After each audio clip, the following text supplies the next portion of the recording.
Friends happy morning. आज 10/10/2025 Gayatri quiz contest Bhagalpur. और जो फ्रेंड्स गायत्री क्विज परिवार में आना चाहते हैं, भागलपुर में रहते हैं या भागलपुर के आसपास रहते हैं 2-3 किलोमीटर के आसपास, तो आना चाहते हैं तो आप अमरजीत व्यास से कांटेक्ट कर सकते हैं। आपको कांटेक्ट नंबर दिया जाता है, तो कांटेक्ट नंबर है 80, लिख लीजिए 80 83 32 94 05। इस नंबर पे कॉल करके आप जानकारी ले सकते हैं। 80 83 32 94 05, 80 83 32 94 05 पे इस नंबर पे कॉल करके मैसेज प्राप्त कर सकते हैं।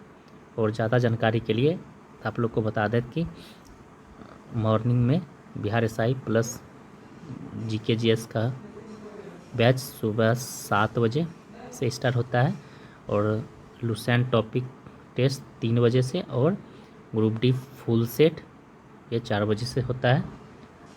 तो आप लोकेशन से भी आ सकते हैं गायत्री क्विज कॉन्टेस्ट। तो चलिए फ्रेंड्स, 1 नंबर क्वेश्चन से करेक्ट। सिंधु घाटी सभ्यता की विकसित अवस्था में से किस स्थल में घरों में कुओं के अवशेष मिले हैं? कुओं के अवशेष कहाँ मिले हैं? तो मोहनजोदड़ो से। कुओं का अवशेष कहाँ से मिले हैं? तो मोहनजोदड़ो से। आप लोग भी पेन और कॉपी लेके बैठिए और मेरे बोलने से पहले आंसर आप लोग आंसर लिख लीजिए। ये नहीं कि ये होगा, ऐसा मत कीजिए। तो चलिए फ्रेंड्स देखिए 2 नंबर क्वेश्चन। पुरापाषाण काल में आदिमानव के मनोरंजन के साधन थे, क्या थे? पुरापाषाण काल में आग का भी आविष्कार हुआ था। नवपाषाण काल में पहिया का आविष्कार हुआ था। तो पुरापाषाण काल में आदिमानव के मनोरंजन के साधन क्या थे? शिकार थे। क्या थे? आदि मानव के मनोरंजन के साधन क्या थे? पुरापाषाण काल में शिकार थे। क्वेश्चन नंबर 3 देखिए, किस विदेशी यात्री ने भारत का दौरा सबसे पहले किया था? किस विदेशी यात्री ने भारत का दौरा सबसे पहले किया था? तो मेगास्थनीज ने। चंद्रगुप्त मौर्य के समय में मेगास्थनीज ने भारत का यात्रा पहले किया था, मेगास्थनीज ने। क्वेश्चन नंबर 4 देखिए, किस हिंद यवन शासक ने शीशे के सिक्के जारी किए थे? शीशा का सिक्का किसने जारी किया था? स्ट्रोटो सेकेंड ने। ये हिंद यूनान का था। शीशा का सिक्का जारी किया था स्ट्रोटो सेकेंड ने। किस हिंद यवन शासक ने शीशे के सिक्के जारी किए थे? स्ट्रोटो सेकेंड ने। क्वेश्चन नंबर 5 को देखेंगे, महाबलीपुरम का सप्तरथ मंदिर बनवाया गया था किसके द्वारा? महाबलीपुरम का सप्तरथ मंदिर बनवाया गया था किसके द्वारा? ये बनवाया गया था नरसिंह वर्मन के द्वारा। किसके द्वारा? नरसिंह वर्मन के द्वारा महाबलीपुरम का सप्तरथ मंदिर बनवाया गया था। क्वेश्चन नंबर 6 देखिए, बाबर ने सर्वप्रथम पातशाह की पदवी धारण की थी। तो भारत ने सबसे पहले पातशाह की पदवी काबुल में धारण की थी। कहाँ की थी? काबुल में धारण की थी। क्वेश्चन नंबर 7 देखिए, इक्तादारी हो जाएगा दिल्ली के सुल्तान। जागीर मुगल हो जाएगा जागीर मुगल, और अमरम हो जाएगा विजयनगर, और मकासा हो जाएगा मराठे। मकासा मराठे हो जाएगा। इस तरह से ऑप्शन बी सही हो जाएगा। इक्ता दिल्ली के सुल्तान, जागीर मुगल, अमरम विजयनगर और मोकासा मराठे। मोकासा कौन हो जाएगा? मराठे। क्वेश्चन नंबर 8 को देखेंगे, ये करा निर्माता और स्मारक। तो बाबर का स्मारक जामा मस्जिद में है। जामा मस्जिद का निर्माण बाबर ने करवाया था।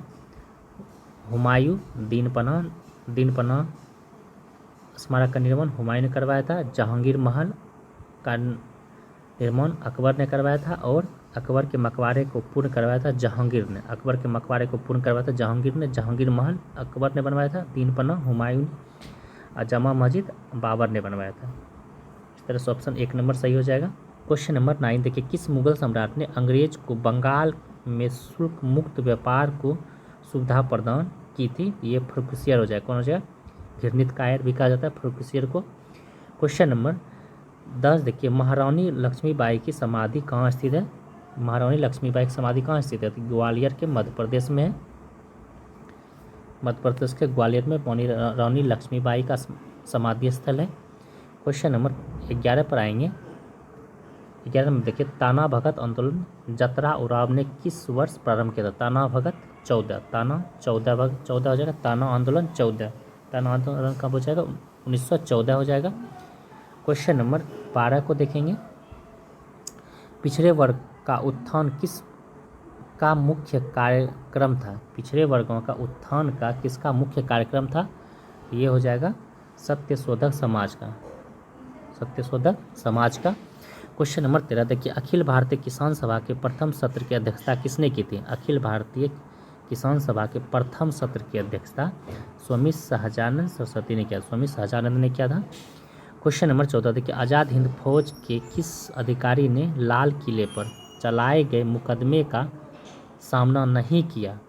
आज़ाद हिंद फौज की स्थापना 1942 में, सरकार 43 हो जाएगा। तो आज़ाद हिंद फौज के किस अधिकारी ने लाल किले पर चलाए गए मुकदमे का सामना नहीं किया था? मोहन सिंह ने नहीं किया था। क्वेश्चन नंबर 15 देखिए, गांधी जी ने दांडी यात्रा प्रारंभ की थी। तो गांधी जी ने दांडी यात्रा प्रारंभ की थी कहाँ से? साबरमती से। कहाँ से? साबरमती से गांधी जी ने दांडी यात्रा प्रारंभ की थी। क्वेश्चन नंबर 16 पर आएंगे। 16 नंबर क्वेश्चन देखिए, भारतीय कांग्रेस कहाँ पर उदारवादियों एवं उग्रवादियों, उदारवादी और उग्रवादी दो भागों में विभाजित की गई? भारतीय कांग्रेस कहाँ पर उदारवादियों एवं उग्रवादियों को दो भागों में विभाजित किया? तो सूरत अधिवेशन 1907 में। कहाँ? सूरत अधिवेशन 1907 में विभाजित किया। क्वेश्चन नंबर 17 देखिए, शिक्षा में सुधार हेतु ब्रिटिश सरकार ने सैंडलर विश्वविद्यालय आयोग कब नियुक्त किया? सैंडलर विश्वविद्यालय आयोग कब नियुक्त किया? ये हो जाएगा 1917, सैंडलर विश्वविद्यालय 1917 हो जाएगा। शिक्षा में सुधार हेतु ब्रिटिश सरकार ने सैंडलर विश्वविद्यालय आयोग कब नियुक्त किया? 1917 में।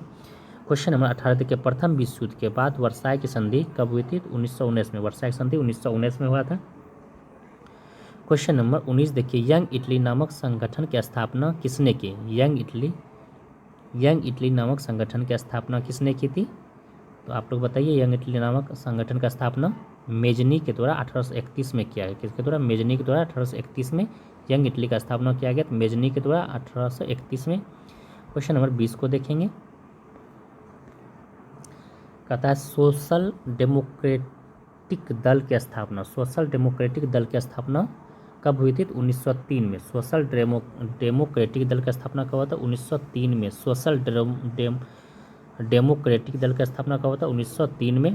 क्वेश्चन नंबर 21 देखिए, काला हाथ वो संगठन या मृत्यु संस्था का संबंध किस देश से है? ये काला हाथ, काला कर दीजिए, सर्बिया को काला कर दीजिए, काला हाथ वो संगठन का मृत्यु संस्थान का संबंध किस देश से है? तो सर्बिया से। क्वेश्चन नंबर 22 देखिए, ज्वालामुखी उद्गार नहीं होते हैं, ज्वालामुखी उद्गार नहीं होते हैं, कहाँ ज्वालामुखी उद्गार नहीं होते हैं? ये बाल्टिक सागर में ज्वालामुखी उद्गार नहीं होते हैं। ज्वालामुखी उद्गार कहाँ नहीं होते हैं? तो बाल्टिक सागर में ज्वालामुखी उद्गार नहीं होते हैं। क्वेश्चन नंबर 23 देखिए, ब्लैक पर्वत अवस्थित है, ब्लैक पर्वत पूछा है, बढ़िया क्वेश्चन है। ब्लैक पर्वत अवस्थित है यूएसए में, और ब्लैक फॉरेस्ट पहाड़ी कहेगा तब जर्मनी हो जाएगा। ब्लैक फॉरेस्ट पहाड़ी कहेगा तो जर्मनी, ब्लैक फॉरेस्ट पर्वत का है तो यूएसए हो जाएगा। क्वेश्चन नंबर 24 देखिए, बालियारिक द्वीप समूह कहाँ स्थित है? बालियारिक द्वीप कहाँ स्थित है? बालियारिक द्वीप कहाँ स्थित है? भूमध्य सागर में। बालियारिक द्वीप भूमध्य। और क्वेश्चन 22 देखिए, ज्वालामुखी उद्गार नहीं होते तो बाल्टिक सागर में ज्वालामुखी उद्गार नहीं होते हैं। बालियारिक द्वीप समूह कहाँ स्थित है? भूमध्य सागर में स्थित है। क्वेश्चन नंबर 25 को देखेंगे।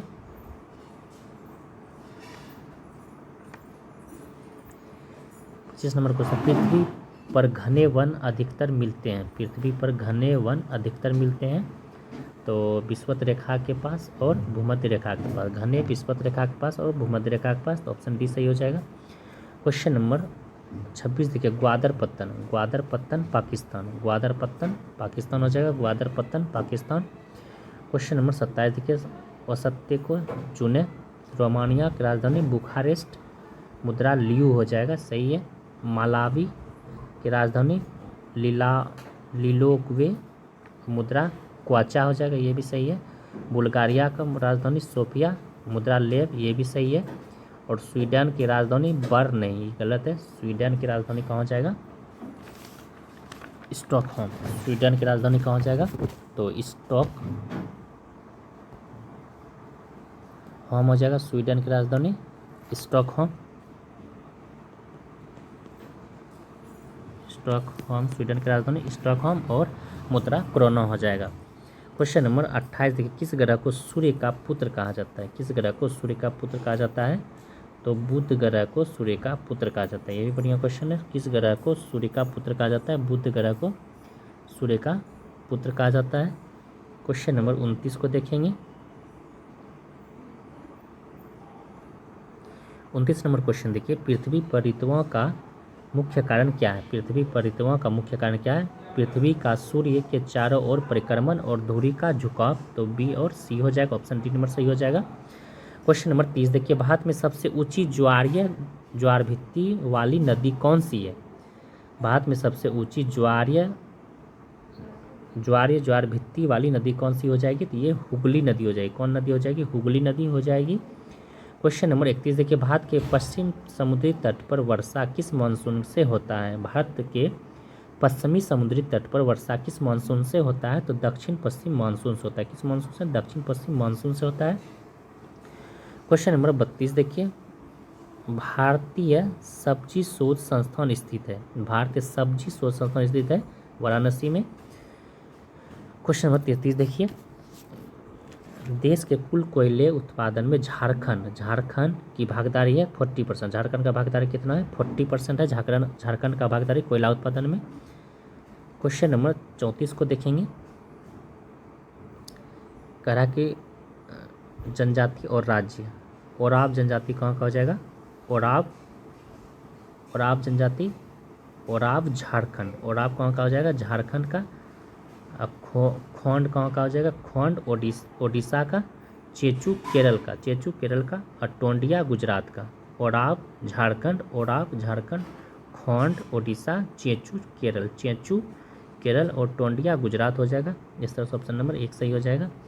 क्वेश्चन नंबर 35 देखिए, सार्क देश में सबसे घना आबादी वाला देश तो कौन सा हो जाएगा? सार्क देश में सबसे घना आबादी बांग्लादेश का। किसका? बांग्लादेश का हो जाएगा सबसे घना आबादी। क्वेश्चन नंबर 36 को देखेंगे। भारत का पहला फ्रेजन चिड़ियाघर कहाँ स्थित है? ये हो जाएगा वेस्ट बंगाल में। भारत का सबसे पहला फ्रेजन चिड़ियाघर कहाँ स्थित है? तो वेस्ट बंगाल में। क्वेश्चन नंबर 37 देखिए, सलीम अली पक्षी विहार केंद्र कहाँ स्थित है? सलीम अली पक्षी विहार केंद्र कहाँ स्थित है? कोयम्बटूर तमिलनाडु में सलीम अली पक्षी विहार केंद्र स्थित है। क्वेश्चन नंबर 38 देखिए, फ्लाई ऐश प्रदूषण किससे होता है? तो फ्लाई ऐश राख मतलब फ्लाई ऐश राख ताप विद्युत संयंत्र से फ्लाई ऐश संबंधित है। क्वेश्चन नंबर 39 देखिए, अपिक्को आंदोलन, नया क्वेश्चन है। अपिक्को आंदोलन का नेतृत्व किसके द्वारा किया गया था? पांडुरंग हेगड़े के द्वारा। अपिक्को आंदोलन पांडुरंग हेगड़े के द्वारा। New question. क्वेश्चन नंबर 40 को देखेंगे। कहता आज़ादी के बाद भारत की पहली जनगणना कब हुई थी? आज़ादी के बाद भारत की पहली जनगणना 1951 में। आज़ादी के बाद भारत की पहली जनगणना 1951 में। क्वेश्चन नंबर 41 देखिए, किस अनुच्छेद में अखिल भारतीय सेवाओं का प्रावधान किया गया है? किस अनुच्छेद में? तो किस अनुच्छेद में अखिल भारतीय सेवाओं का प्रावधान किया गया? अनुच्छेद 312 में। अनुच्छेद 312 में अखिल भारतीय सेवाओं का प्रावधान किया गया है। क्वेश्चन नंबर 42 देखिए, संसद के लिए राष्ट्रपति का अभिभाषण कौन तैयार करता है? संसद के लिए राष्ट्रपति का अभिभाषण कौन तैयार करता है? तो केंद्रीय मंत्रिमंडल करता है। कौन करता है? केंद्रीय मंत्रिमंडल। संसद के लिए राष्ट्रपति का अभिभाषण कौन तैयार करता है? केंद्रीय मंत्रिमंडल। क्वेश्चन नंबर 43 देखिए, भारत सरकार को कानूनी विषय पर कौन परामर्श देता है? भारत सरकार को कानूनी विषय पर कौन परामर्श देता है? तो अटॉर्नी जनरल यानी महान्यायवादी। अटॉर्नी जनरल यानी कि महान्यायवादी। कौन? महान्यायवादी। अटॉर्नी जनरल यानी महान्यायवादी। क्वेश्चन नंबर 44 को देखेंगे। कह रहा है कि इनमें से कौन भारत के राष्ट्रपति की इच्छा तक ही पद पर रह सकता है? राष्ट्रपति चाहे राष्ट्रपति के अनुसार ही पद पर रह सकता है। तो राष्ट्रपति राज्यपाल की नियुक्ति करता है किसी भी राज्य में। तो राज्यपाल जो है कि राष्ट्रपति के इच्छानुसार ही पद पर रह सकता है। क्वेश्चन नंबर 45 देखिए, केंद्र सूचना आयुक्त का कार्यकाल होता है 5 वर्ष या 65 वर्ष। केंद्र सूचना आयुक्त का कार्यकाल होता है 5 वर्ष या 65 वर्ष। क्वेश्चन नंबर 46 देखिए, भारतीय साम्यवादी दल का विभाजन 2 दलों में CPI और CPI-M किस वर्ष हुआ था? CPI 3, CPI-M 4 लेटर हो गया तो 1964, याद रखें लास्ट में 64 है, 1964 CPI 1964, CPI CPM हो गया तो 4 लेटर हो गया तो 64 हो गया। इस तरह से याद रखिए। क्वेश्चन नंबर 47 को देखिए, करा अनुपातिक प्रतिनिधित्व की व्यवस्था निर्वाचन क्रिया प्रणाली के रूप में सुनिश्चित करती है। अनुपातिक प्रतिनिधित्व की व्यवस्था निर्वाचन क्रिया प्रणाली के रूप में सुनिश्चित करती है। तो अल्पसंख्यकों के प्रतिनिधित्व, कौन? अल्पसंख्यकों के प्रतिनिधित्व को। क्वेश्चन नंबर 48 देखिए, इनमें से गलत को चुने। तो नागालैंड 13वां संविधान संशोधन सही है, सिक्किम 36वां संविधान संशोधन ये भी सही है 75, और शिक्षा का मौलिक अधिकार 81वां नहीं 86वां हो जाएगा। कौन हो जाएगा? 86वां, यही गलत था। दल बदल 52वां संविधान संशोधन हो जाएगा। इस तरह से ऑप्शन सी जो कि गलत था सही हो जाएगा, 86वां संविधान संशोधन, शिक्षा का मौलिक अधिकार। दल बदल 52वां, नागालैंड 13वां और सिक्किम 36वां। क्वेश्चन नंबर 49 को देखेंगे, नए परिसीमन के बाद लोकसभा में अनुसूचित जाति SC का आरक्षित सीट कितनी है? SC कहेगा तो 84, SC के लिए 84, ST कहेगा तो 47, ST 47, SC 84 हो जाएगा। क्वेश्चन नंबर 50 देखिए, संविधान की प्रस्तावना में पंथ निरपेक्ष, समाजवादी और अखंडता शब्द कब जोड़ा गया? तो ये 1976 में जोड़ा गया है। संविधान की प्रस्तावना में पंथ निरपेक्ष, समाजवादी और अखंडता शब्द कब जोड़ा गया? तो 1976 में। क्वेश्चन नंबर 51, आतंकवाद विरोध विधेयक पोटा को संयुक्त बैठक में कब पारित किया गया? 2002 में। आतंकवाद विरोधी विधेयक पोटा को संयुक्त बैठक में कब पारित किया गया? 2002 में। क्वेश्चन नंबर 52 देखिए, समवर्ती सूची का विषय नहीं है। तो लोक स्वास्थ्य समवर्ती सूची का विषय नहीं है, राज्य सूची का विषय है। लोक स्वास्थ्य राज्य सूची का विषय है। लोक स्वास्थ्य राज्य सूची का विषय है। क्वेश्चन नंबर 53 को देखेंगे, कहता है कि लिखित संविधान की अवधारणा ने सर्वप्रथम कहाँ जन्म लिया? लिखित संविधान का अवधारणा सर्वप्रथम फ्रांस में जन्म लिया। लिखित संविधान का अवधारणा सर्वप्रथम फ्रांस में जन्म लिया। क्वेश्चन नंबर 54 देखिए, राष्ट्रीय विकास बैंक का मुख्यालय कहेगा तो मनाली, लेकिन राष्ट्रीय विकास बैंक का इंडियन रेजिडेंट मिशन कहाँ अवस्थित है? तो ये हो जाएगा नई दिल्ली में। ये भी न्यू क्वेश्चन याद रखेंगे। एशियाई विकास बैंक पूछेगा तो मनीला, और एशियाई विकास बैंक का इंडियन रेजिमेंट मिशन कहाँ अवस्थित है? तो मनीला में, नई दिल्ली में। इंडियन रेजिमेंट मिशन कहाँ अवस्थित है? नई दिल्ली में। ये क्वेश्चन अच्छा है, याद रखें। क्वेश्चन नंबर 55 देखिए, अध्यक्षात्मक प्रेसिडेंटियल शासन उदय सर्वप्रथम किस देश में हुआ? तो ये USA में हुआ, संयुक्त राज्य अमेरिका में हुआ। अध्यात्मक प्रेसिडेंटियल शासन उदय सर्वप्रथम कहाँ हुआ? USA में। क्वेश्चन नंबर 56 को देखेंगे, कौन सी एक समिति पंचायती राज संस्था से संबंधित नहीं है? ये पूछ रहा है। तो PVN राव समिति पंचायती राज व्यवस्था से संबंधित नहीं है, PVN राव समिति। क्वेश्चन नंबर 57 देखिए, राजनीतिक दलों को संवैधानिक मान्यता प्रथम बार कब मिली है? राजनीतिक दलों को संवैधानिक मान्यता कब मिली? 1985 में। कब मिली? 1985 में राजनीतिक दल को संवैधानिक मान्यता प्रथम बार कब मिली? 1985 में। क्वेश्चन नंबर 58 देखिए, घरेलू हिंसा से महिलाओं की सुरक्षा अधिनियम लागू हुआ। घरेलू हिंसा से महिलाओं की सुरक्षा अधिनियम लागू हुआ कब? 26 अक्टूबर 2006 से। 26 अक्टूबर 2006 से लागू हुआ। घरेलू हिंसा से महिलाओं की सुरक्षा अधिनियम लागू हुआ 26 अक्टूबर 2006 से। क्वेश्चन नंबर 59 को देखेंगे, राजनीतिक शब्दावली में शून्यकाल का अर्थ है। राजनीतिक शब्दावली में शून्यकाल का अर्थ क्या होता है? तो प्रश्न उत्तर सत्र। कौन सा होता है? प्रश्न उत्तर सत्र होता है। क्वेश्चन नंबर 60 देखिए, गाड़ी खींचना हुआ घोड़ा किस बल के कारण आगे बढ़ता है? ये पृथ्वी द्वारा घोड़े के पैरों पर आरोपित बल। ऑप्शन डी हो जाएगा। गाड़ी खींचता हुआ घोड़ा किस बल के कारण आगे बढ़ता है? तो पृथ्वी द्वारा घोड़े के पैरों पर आरोपित बल से। क्वेश्चन नंबर 61 को देखेंगे। अश्व यदि एकाएक चलना प्रारंभ कर दे तो अश्वारोही गिरने की आशंका का कारण है? तो विश्राम जड़त्व। किसके कारण? विश्राम जड़त्व, न्यूटन का फर्स्ट लॉ हो जाएगा। विश्राम जड़त्व के कारण कारक अश्व यदि एकाएक चलना प्रारंभ कर दे तो अश्वारोही गिरने की आशंका कारण है विश्राम जड़त्व। किसके कारण? विश्राम जड़त्व के कारण। क्वेश्चन नंबर 62 को देखेंगे।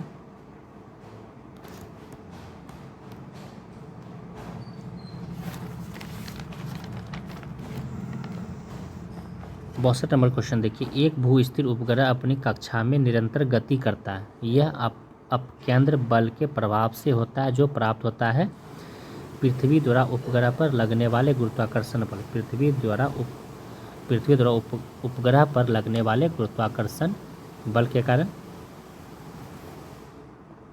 क्वेश्चन नंबर 63 को देखेंगे। चांदी के ऊष्मीय चालकता तांबे की ऊष्मीय चालकता की अपेक्षा होती है अधिक। क्या होती है? अधिक। और चालकता कह रहा है तो अधिक हो जाएगा, अभिक्रिया कहेगा तो कम हो जाएगा। इस तरह से याद रखेंगे। क्वेश्चन नंबर 64 को देखेंगे। वाष्पीकरण की दर निर्भर नहीं करती है। वाष्पीकरण की दर किस पर निर्भर नहीं करती है? वाष्पीकरण की दर किस पर निर्भर नहीं करती है? तो ये द्रव की संपूर्ण मात्रा पर निर्भर नहीं करती है। वाष्पीकरण की दर द्रव की संपूर्ण मात्रा पर निर्भर नहीं करती है। क्वेश्चन नंबर 65 देखिए। विकिरण की कण प्रकृति की पुष्टि किससे की जाती है? यह किससे की जाती है? प्रकाश विद्युत प्रभाव से की जाती है। विकिरण की कण की प्रकृति की पुष्टि किससे की जाती है? प्रकाश विद्युत प्रभाव से। क्वेश्चन नंबर 66 देखिए। चुंबकीय क्षेत्र का मात्रक होता है गॉस। चुंबकीय क्षेत्र का मात्रक होता है गॉस। क्वेश्चन नंबर 67 देखिए। किन किरणों के प्रकीर्णन से नाभिक के आकार का आकलन किया जाता है? नाभिक के आकार का आकलन किया जाता है तो अल्फा कण। किससे? अल्फा कण से। क्वेश्चन नंबर 68 को देखेंगे। O8-16, O8-17 तथा O8-18 को क्या कहते हैं? ये समस्थानिक कहते हैं। क्या कहते हैं? नीचे समान है तो इसे समस्थानिक, ऊपर अगर भार समान रहता है तो समभारिक कहा जाता है। नीचे समान तो इसे समस्थानिक कहेंगे। क्वेश्चन नंबर 69 देखिए। प्रति अम्ल के रूप में प्रयोग किया जाने वाला क्षारक होता है मैग्नीशियम हाइड्रोक्साइड। कौन होता है? प्रति अम्ल के रूप में प्रयोग किया जाने वाला क्षारक होता है मैग्नीशियम हाइड्रोक्साइड हो जाएगा। क्वेश्चन नंबर 70 देखिए। स्टील को कठोरता प्रदान करने के लिए मिलाया जाता है तो कार्बन की मात्रा को मिलाया जाता है। स्टील को कठोरता प्रदान हो जाएगा कार्बन की मात्रा मिलाएंगे तो। क्वेश्चन नंबर 71 देखिए। मरकरी यानी पारा को किस धातु में के पात्र में रखा जाता है? तो शीशा में। पारा को किस में रखा जाता है? शीशा में रखा जाता है। क्वेश्चन नंबर 72 को देखेंगे। कांच को गहरा नीला रंग किससे मिलता है? कांच का गहरा नीला रंग मिलता है कोबाल्ट ऑक्साइड के कारण। किसके कारण? कोबाल्ट ऑक्साइड के कारण। क्वेश्चन नंबर 73 देखिए। चंदन के पेड़ को क्या माना जाता है? तो आंशिक मूल परजीवी माना जाता है। चंदन के पेड़ को आंशिक मूल परजीवी माना जाता है। क्वेश्चन नंबर 74 देखिए। किस पादप को हार्मोन का छिड़काव से अनिषेक फल प्राप्त होता है? ये ऑक्सिन हो जाएगा। ऑक्सिन से। किस पादप हार्मोन के छिड़काव से अनिषेक फल प्राप्त होता है? और ऑक्सिन से। क्वेश्चन नंबर 75 को देखेंगे। कहता ऑक्सी श्वसन का अंतिम उत्पादक होता है CO2 तथा जल। कौन होता है? CO2 तथा जल। ऑक्सीजन श्वसन का अंतिम उत्पादक CO2 और जल होता है। क्वेश्चन नंबर 76 देखिए। पार्श्व विभोजक उत्तरदायी होता है। पार्श्व विभोजक उत्तरदायी होता है ये मोटे वृक्ष के लिए। किसके लिए? मोटे वृक्ष के लिए पार्श्व विभोजक उत्तरदायी होता है मोटे वृक्ष के लिए। क्वेश्चन नंबर 77 देखिए। पर्यावरण के अजैव अवयव का उदाहरण है वायु। पर्यावरण के अजैव अवयव का उदाहरण है वायु हो जाएगा। क्वेश्चन नंबर 78 को देखेंगे।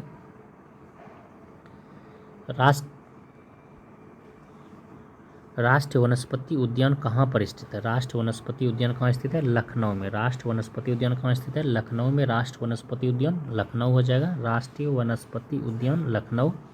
क्वेश्चन नंबर 79 देखिए। रक्त समूह का आविष्कार किसने किया था? Landsteiner. रक्त समूह लेड स्टीनर ने। क्वेश्चन नंबर 80 देखिए, ऑक्टोपस है एक मृदु कवची। ऑक्टोपस क्या एक मृदु कवची है। क्वेश्चन 81 देखिए, कौन सा एक स्त्रीलिंग हार्मोन है, तो कौन हो जाएगा एस्ट्रोजन। स्त्रीलिंग हार्मोन कौन हो जाएगा एस्ट्रोजन, स्त्रीलिंग हार्मोन है। क्वेश्चन नंबर 82 को देखिए, भोजन में से किसके प्रति ग्राम सर्वाधिक ऊर्जा प्राप्त होती है, तो भोजन में किससे प्रति ग्राम सर्वाधिक ऊर्जा प्राप्त होती है, तो वसा से। किससे, वसा से। क्वेश्चन नंबर 83 देखिए, एंडी मरे किस खेल से संबंधित है, Andy Murray lawn tennis. Andy Murray किस है, लॉन टेनिस से। क्वेश्चन नंबर 84 देखिए, हॉकी इंडियन लीग का प्रारंभ किस वर्ष हुआ था, हॉकी इंडियन लीग का प्रारंभ कब हुआ था, 2013 में। हॉकी इंडियन लीग का प्रारंभ कब हुआ था, 2013 से। क्वेश्चन नंबर 85 को देखिए,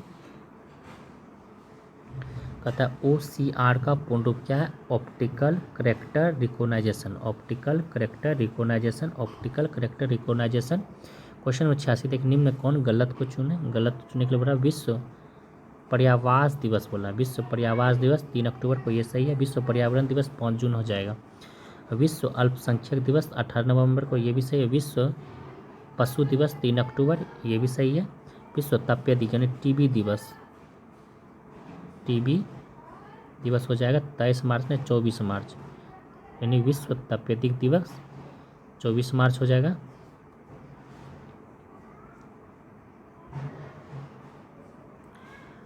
क्वेश्चन नंबर 87 को देखेंगे, कह रहा है पंच सिद्धांतिका के लेखक कौन है। पंच सिद्धांतिका के लेखक कौन हो जाएगा, तो वारामहिर। पंच सिद्धांतिका के लेखक कौन हो जाएगा, वारामहिर।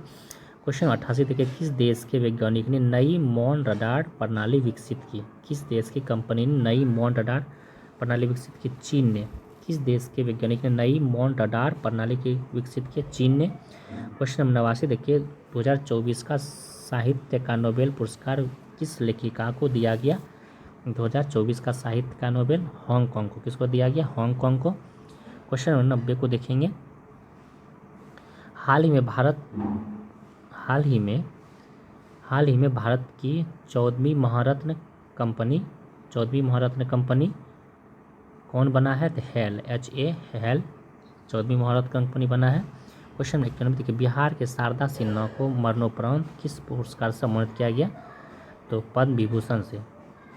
पद्म विभूषण से सम्मानित किया गया बिहार के शारदा सिन्हा को। मरणोपरांत किस पुरस्कार से सम्मानित किया गया, तो पद्म विभूषण से। क्वेश्चन नंबर 95 देखिए, हमेशा समाचार पत्रों में चर्चा में रहने वाला CRT थेरेपी संबंधित है, तो रक्त कैंसर से। किससे है, रक्त कैंसर से संबंधित है। क्वेश्चन नंबर 93 को देखेंगे, करेक्ट, किस रॉकेट से इसरो ने 30 दिसंबर 2024 को SPADX मिशन को श्रीहरिकोटा से लॉन्च किया, तो PSLV C60। क्वेश्चन नंबर 94 देखिए, बिहार के किस जिले में सबसे ज़्यादा खादी वस्त्र बेचे जाते हैं। बिहार के किस जिले में सबसे ज़्यादा खादी वस्त्र बेचे जाते हैं, तो पटना जिला में। किस जिला में, पटना जिला में। क्वेश्चन नंबर 95 देखिए, 2011 के जनगणना के अनुसार बिहार की सर्वाधिक जनसंख्या वृद्धि दर वाला जिला। 2011 की जनगणना के अनुसार बिहार की सर्वाधिक जनसंख्या वृद्धि दर वाला जिला कौन हो जाएगा, मधेपुरा। कौन सा हो जाएगा, मधेपुरा। क्वेश्चन नंबर 96 देखिए, बिहार की आधिकारिक भाषा क्या है, हिंदी और उर्दू दोनों हो जाएगा। हिंदी और उर्दू बिहार की आधिकारिक भाषा है। क्वेश्चन नंबर 97 को देखेंगे,